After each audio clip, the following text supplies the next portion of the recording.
A brutal streak awaits the San Antonio Spurs. The San Antonio Spurs came back down to earth after a surprising 5-2 start.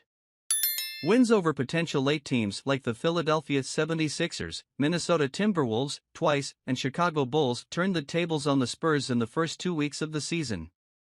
But every team has ups and downs, and it's safe to say San Antonio are at their lowest point after losing their third straight game in a 126-101 loss to the Denver Nuggets on Saturday night. And despite the upcoming 3-game streak, things get tougher for the Spurs next week. The team will face MVP Nikola Jokic and the Nuggets again on Monday night at the AT&T Center. Denver is 6-3 and remains a major threat in the Western Conference. But then the Spurs have a 4-game span that is probably one of the scariest of the season.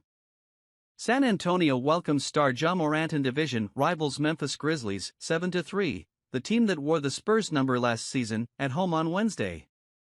So Silver and Black will look to beat Giannis Antetokounmpo and the Milwaukee Bucks 9-0, a team that could very well be 11-0 when the Spurs welcome them to the AT&T Center on Friday.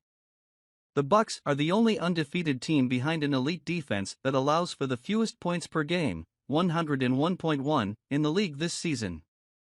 The 2021 NBA champions look well on their way to another championship.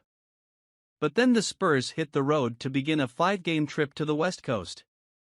Starts with a game against defending champions Golden State Warriors on Monday, 1 from November.